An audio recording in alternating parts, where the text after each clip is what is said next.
Welcome to the second lecture, The Role of Leadership, and what's the difference between management skills and leadership skills. I posted on CourseWeb another YouTube video looking at that topic, the difference between leadership and management. So please watch that video first before you listen to mine. In addition, this lecture has with it reflective discussion questions which come from chapter 17. I have it posted in this set of slides. Also, it's listed the questions on CourseWeb for you to submit.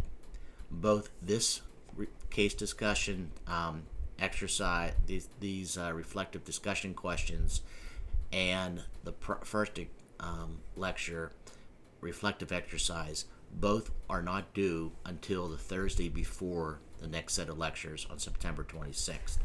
In addition, I also posted some articles on leadership besides reading chapter 17. So what is leadership? There is a wealth of literature that exists looking at what leadership is, leadership theories, and leadership styles.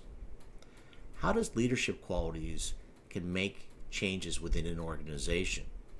Leadership qualities can also make the way an organization looks too. One style of leadership does not work. Everybody has different styles, and some develop their leadership styles, some they're already born innate based on their personality, and you want to develop your leadership style. Don't be someone you are not.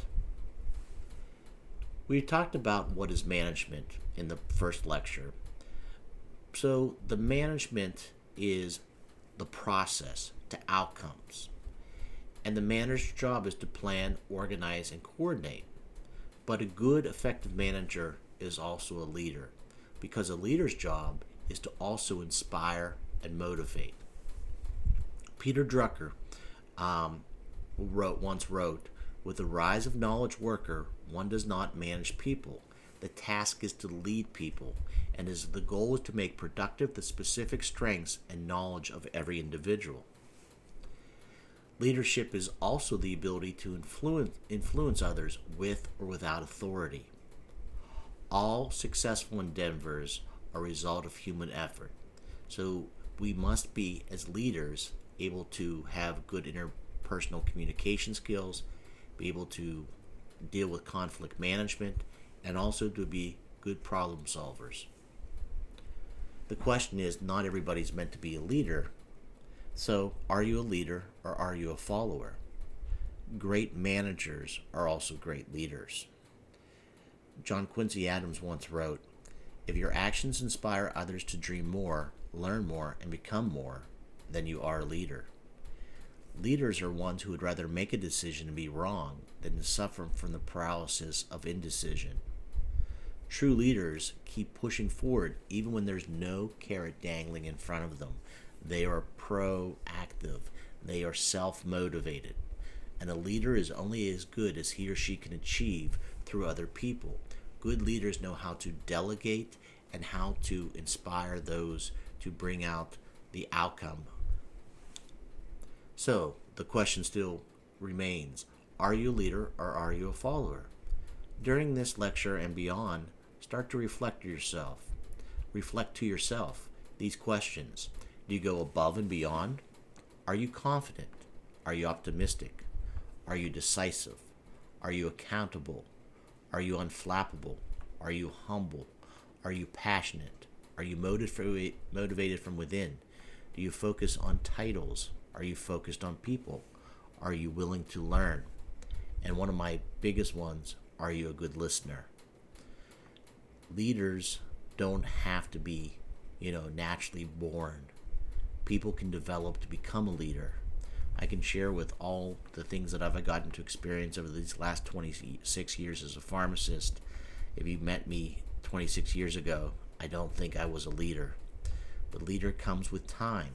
It comes from learning from within and following what others do. Good leaders have good mentors.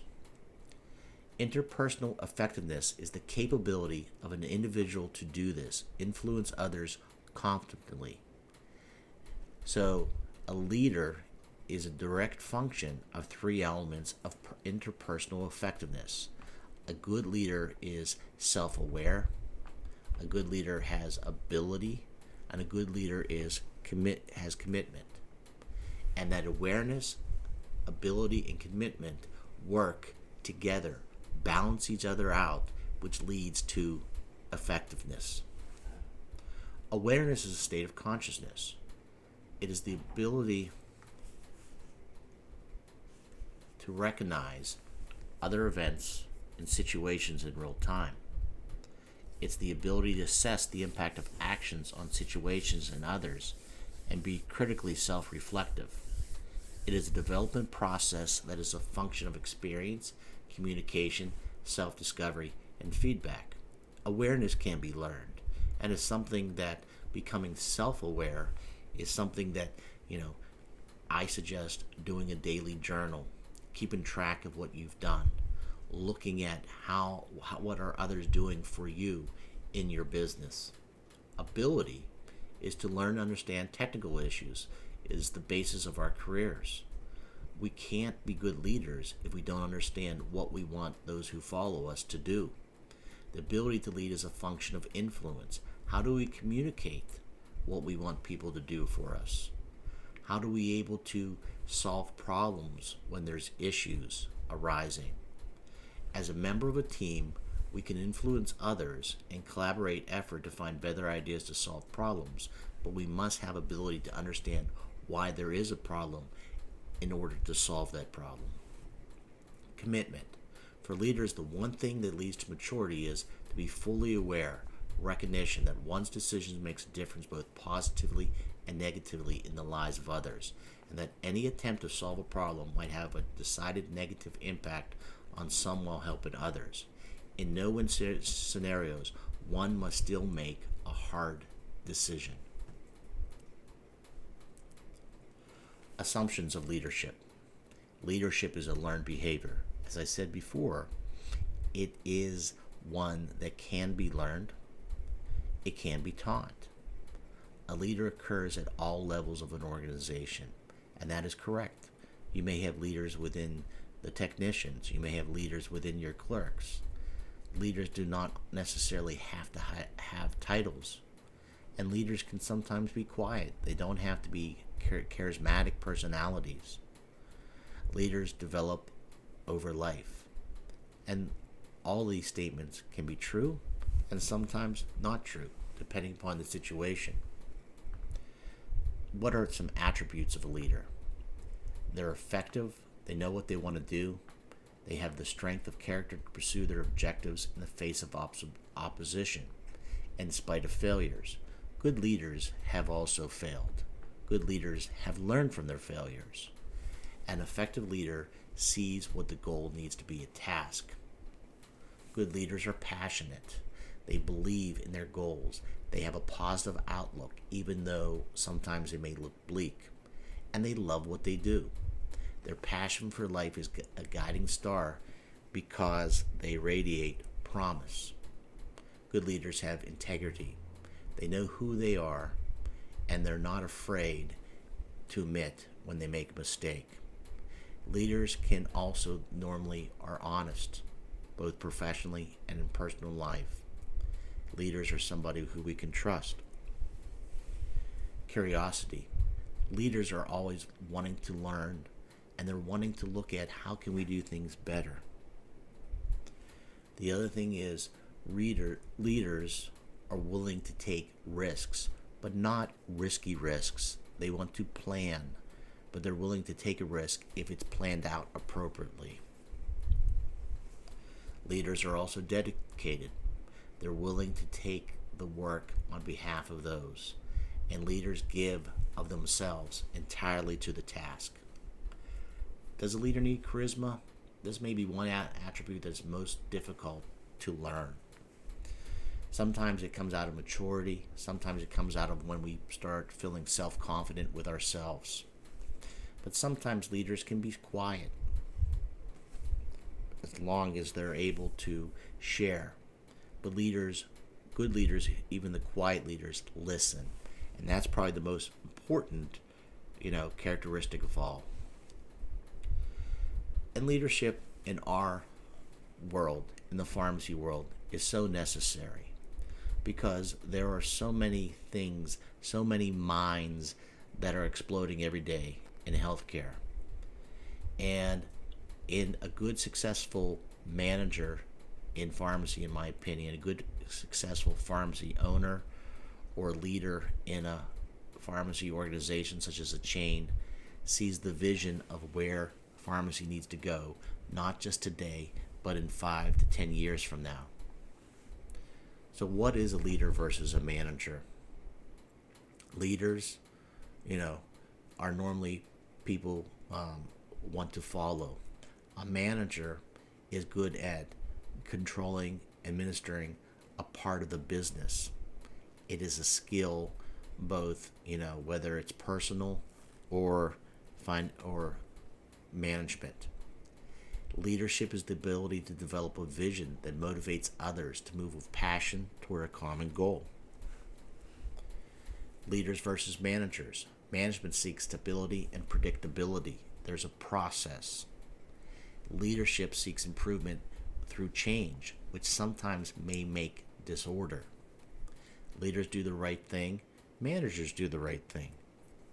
Leaders have soft skills such as motivation, communication, team building.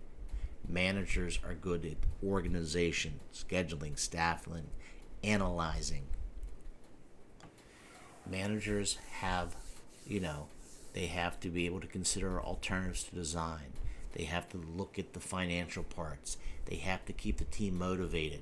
So a lot of times, good, effective managers need to have at least some leadership skills. But managers need to be also, focused on the task at hand.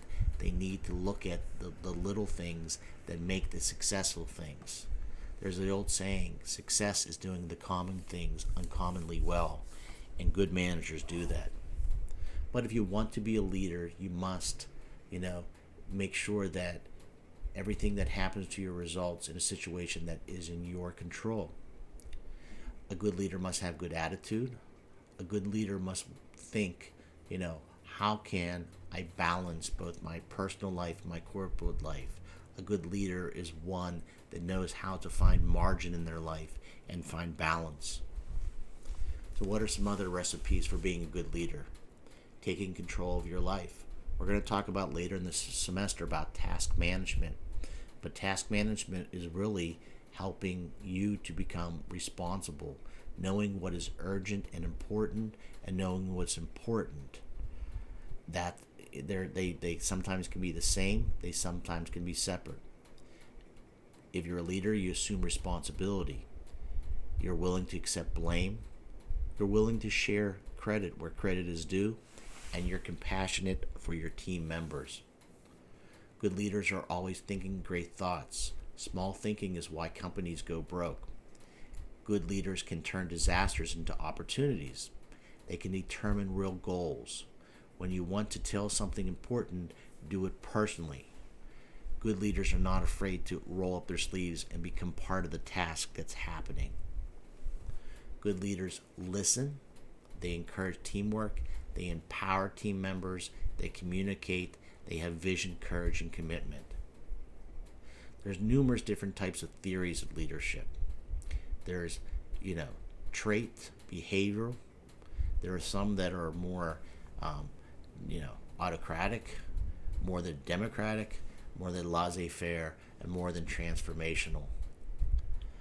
Transformational leadership is probably what we need the most today in pharmacy, where it's a style where a leader works with others to help provide change and vision. And as I said earlier in the first management lecture, for pharmacy to get where it needs to go, we're going to have to be able to motivate people to be able to see the vision of change.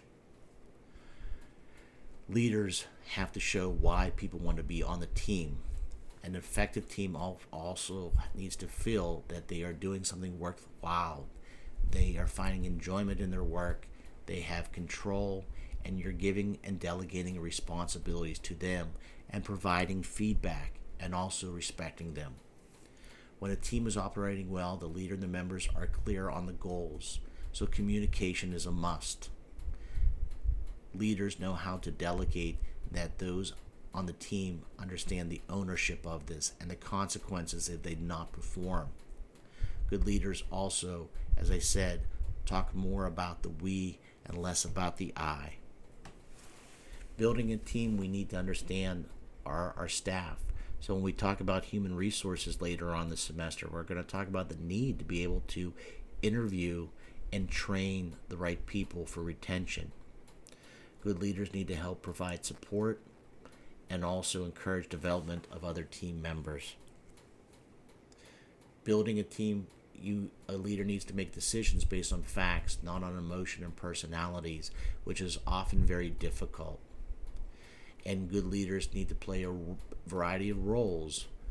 They may be a coach, they may be a mentor, besides a leader. Coaching. Coaching is the goal, is not to provide direction, but to enable the team to be able to work together and for them to also start making decisions. Coaching is a practical skill I believe anybody can learn. Coaching identifies an opportunity to help someone expand on his or her skills. Coaching is a chance to help someone enhance his or her performance and add value to the organization team. You can get frustrated as a manager and leader when somebody fails if you haven't properly trained somebody or coached them. Coaches also need to make sure the person seems, if they're hesitant, finding out why they don't want to do it. Coaching needs to make sure that they are finding the win-win situations and providing the appropriate training. Coaching needs to ask questions and offer information to help clarify a situation. Much of coaching involves helping people clarify situations in their own mind. So coaches help employees be able to begin to answer the questions themselves of the what, when, where, who, how, and much. But coaching needs to provide the tools for them to be able to do it. Coaching helps the person identify possible actions. The best coaching enables people to think and act on their own. As you help someone identify immediate actions, you're also preparing the person to work through similar situations without your help. Offer guidance as he or she develops a plan. Gain agreement on the course of action. In coaching, you help someone plan how to handle a situation. Be certain that that session results in positive action. Offer support. The ultimate goal of coaching is to enable the person to act independently. And finally, you need to look at the different stages of your team. If it's a newcomer to your team, you as the leader will need to advise and provide more time to build that trust. As team members are growing, you'll need to have them develop habits. This is where coaching and giving positive reinforcement when they are successful. The ultimate goal of a leader in the team teaching is that they become independent, that you can delegate, that they know what their role and responsibility is, and when they are successful, we provide positive feedback and promote them or reward them where we can. And then the good goal is you eventually get the team where they're interdependent on each other and they can solve problems together as the leader provides them where you want them to go. There's lots of different leadership styles. So if you haven't read chapter 17, you haven't watched the additional video, think to yourself, where are you? Are you good at delegating? That's probably where a lot of managers get frustrated. They don't know how to delegate, but if you are going to delegate, are you good at providing coaching, leading your team to know where the direction is? Why are we doing this? Do you just bark orders, or do you explain to them the reason and purpose of why we're doing something? That is a very important skill in leadership. So this was a brief summary, chapter 17, and the video should offer more support. But please read through these discussions, questions, and I will be providing you feedback on that, and we'll have more discussion in the future. Thank you.